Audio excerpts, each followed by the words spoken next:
Bekal terbaik yang dibawa muslim untuk alam kubur kelak adalah amal solehnya. Sebab, satu-satunya yang senantiasa mengiringi jenazah adalah amalnya sebagaimana sabda Rasulullah Shallallahu Alaihi Wasallam. Artinya, mengiringi mayat ke kuburannya, diikuti oleh 3 perkara. Maka pulang kembali 2 perkara dan tetap tinggal bersamanya 1 perkara. Mayat diiringi oleh keluarganya, hartanya, dan amalnya. Maka pulang kembali keluarga dan hartanya dan tetap tinggal amal perbuatannya, hadis riwayat Bukhari dan Muslim. 1. Membaca surah Al-Mulk. Membaca surah Al-Mulk tiap malam menjelang tidur menjadi salah satu amalan penyelamat seseorang dari siksa kubur. Dasar keterangan tersebut dinukil dari salah satu hadits yang disyahihkan oleh Al-Hakim dan Adz-Dzahabi. Dari sahabat Nabi Ibnu Mas'ud radhiyallahu anhu.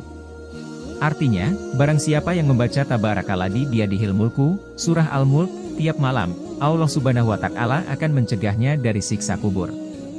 Kami, para sahabat, di masa Rasulullah Shallallahu Alaihi Wasallam menamakannya, surat Al-Ma'aniyah, yang mencegah dari azab kubur, hadis riwayat An-Nasai.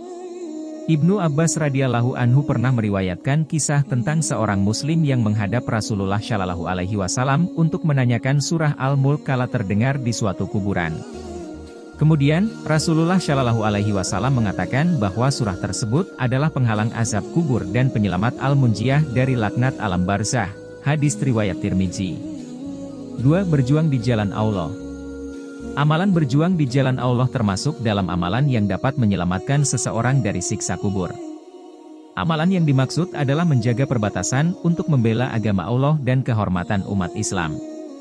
Faddalah bin Ubaid meriwayatkan dari Rasulullah Shallallahu Alaihi Wasallam, setiap yang mati akan selesai amalnya kecuali yang meninggal ketika bertugas jaga di jalan Allah.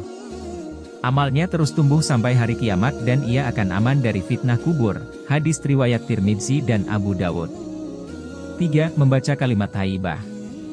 Kalimat thayyibah atau kalimat La ilaha illallah disebut sebagai kalimat pembeda antara umat muslim dan lainnya pada hari kiamat kelak.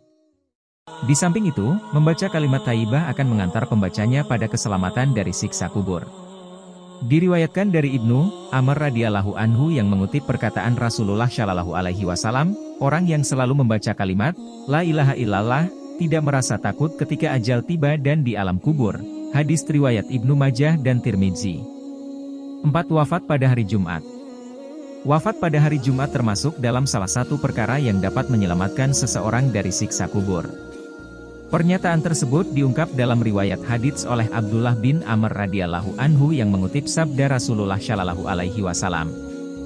Artinya, tidak ada seorang muslim pun, laki-laki atau perempuan, anak kecil ataupun dewasa, meninggal dunia pada hari Jumat atau pada malam Jumat. Melainkan Allah akan melindunginya dari fitnah kubur, hadis riwayat Ahmad. Apakah orang yang meninggal pada hari Jumat akan pasti diampuni dosanya? Belum tentu, karena mungkin masih ada dosa yang tidak diampuni oleh Allah Subhanahu wa Ta'ala. Sebab itu, sebaiknya disikapi dengan berprasangka baik, husnudzon, pada orang yang wafat di hari Jumat. Bukan sebaliknya, mendorong seseorang enggan berusaha dan hanya berharap dapat meninggal pada hari Jumat.